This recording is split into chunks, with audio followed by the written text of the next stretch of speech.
தேனை பந்தலிலே தேன்மாறி பொழிந்தது போல் என் பேச்சாற்றலை ஊக்கப்படுத்தி நல்லதோர் வாய்ப்பளித்த உலக திருக்குறள் பேரவைக்கும் மணிமொழியனார் அரங்கத்திற்கும் என் முத்தாடு முதற்கண் வணக்கங்கள்.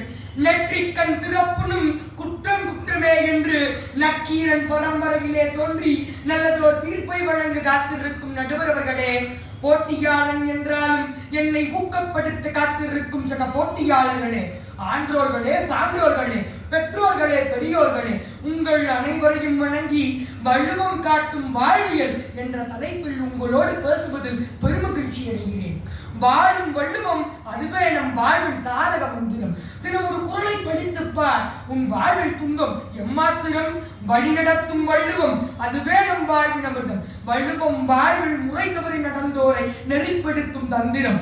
வள்ளுவனை சுவைத்துப்பார், வாழ்வின் நாளெல்லாம் பூக்கும் நந்தவனம். ஒரு மனிதன் வாழ்வை தூய்மையாக வாழ வேண்டும் என்றால் இறை பக்தியும் இறை பயமும் மிகவும் அவசியம்.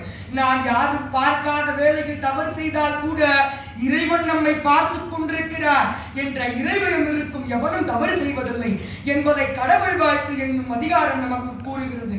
கற்றதனாலாய பயன்களுக்குள் வாழறிவன் நற்றார் தொழாரெனல். இங்கே வள்ளுவர் கூறுகிறார், நீ எத்தனை படித்திருந்தாலும் எவ்வளவு பட்டங்களை பெற்றிருந்தாலும் உன்னை படைத்தவனின் பாதங்களை வணங்காவிட்டால் பட்ட பட்டங்களுக்கு என்ன பயன்?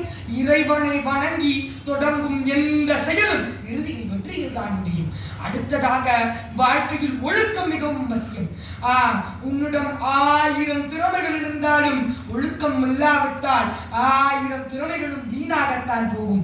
ஆக அக ஒழுக்கம் மனதை தூய்மைப்படுத்தும், புற ஒழுக்கம் சமுதாயத்தையே தூய்மைப்படுத்திவிடும். ஐயன் வள்ளுவனோ ஒழுக்கத்தை தன் உயிரினும் மேலாக கருதுகிறார். ஒழுக்கம் விழுப்பம் தரலால் ஒழுக்கம் உயிரினும் ஓம்பப்படும் என்கிறார். நடுவர் அவர்களே, திருவள்ளுவர் தம் திருக்குறளிலே எந்த ஒரு நூலை மேற்கோள் காட்டுவதில்லை. ஆனால் இந்த ஒரு குறளில் மட்டும் பிற நூல்களை மேற்கோள் காட்டுகிறார். ஏன் தெரியுமா? அக்குறள் கூறும் வாழ்வியல் கருத்துக்கள் அவ்வளவு ஆழமானவை. பகுத்துண்டு பல்லுயிர் ஓம்புதல் நூலோர் தொகுத்தவற்றுள் எல்லாம் தலை என்றார். ஏனப்படி கூறினார்? நீ உன்னிடம் இருக்கும் உணவை ஏழை எளியோர்களுக்கு, பறவைகளுக்கு, விலங்குகளுக்கு பகிர்ந்து கொடுத்து மீதம் இருப்பதை நீ உண்பாகியானால் நீ கடவுளுக்கு சமமானவன். மாணவர்களே, வள்ளுவன் உணவை மட்டும் கூறவில்லை, திறமையை, அறிவை, செல்வத்தை, பொருளை, கல்வியை என்று வாழ்வியலுக்கு தேவையான அத்துணை நெறிகளை தான் கூறுகிறார். நடுவர்களே, வாழ்வியல் என்பது அனைவருக்கும் ஒரே மாதிரி அமைந்து கொள்வதில்லை. சிலருக்கு அதிகாலை ஒளிரும் செஞ்சூரியின் நீரோடையில் பிரதிபலிப்பதைப் போல் மிகவும் அழகாக இருக்கும். சிலருக்கோ அதிகாலை கேட்கும் தீவிரவாதியின் வெடிகுண்டு சத்தம் போல் அலங்கோலமாகத்தான் இருக்கும். தீவிரவாதியின் வெடிகுண்டு சத்தத்தை கூட புல்லாங்குழலின் ஓசையாக மாற்றும் வல்லமை என் தாடை தலைவன் வள்ளுவனின் வாழ்வியல் கருத்துக்களுக்கு.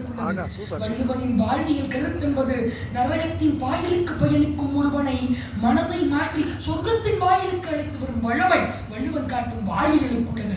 வள்ளுவனின் வாழ்வியல் என்பது சிறு பிள்ளைக்கு தாயின் தாலாட்டு போன்றது.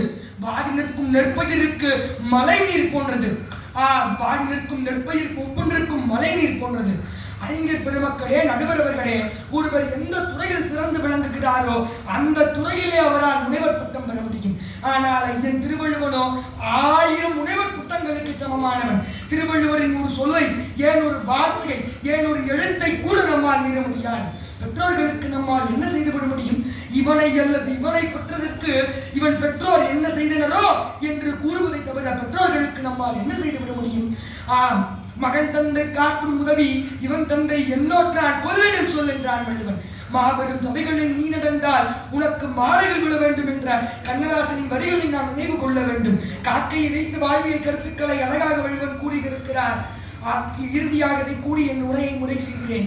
அரசனை ஆட்சியில் அமர்த்துவதும் குறளே, ஆண்டியை கோபுரத்தின் உச்சத்தில் வைப்பதும் குறளே, நேற்று மலையில் குலைத்த காளான்களை சீர்திருத்துவதும் குறளே, போலி விளக்குழியில் விழுந்து தன் உயிரை மாய்க்கும் முட்டல் பூச்சிகளை கடிந்து திருத்துவதும் குறளே, நெறிகட்ட பாதைகளை தருகட்ட மாநிலங்களை திருத்துவதும் குறளே. இங்கு நீங்களும் நானும் கூடியிருக்க காரணமும் குறளே. அப்படிப்பட்ட திருக்குறளின் வாழ்வியலை உணர்ந்து படிக்க ஐயன் வள்ளுவன் காட்டும் வாழ்வியலை படித்த பின் நிற்க அதற்கு தக என்று கூறி ஐயன் திருவள்ளுவனையும் பேச வாய்ப்பளித்து மேடையில் வணங்கி என் உரையை நிறைவு செய்கிறேன்.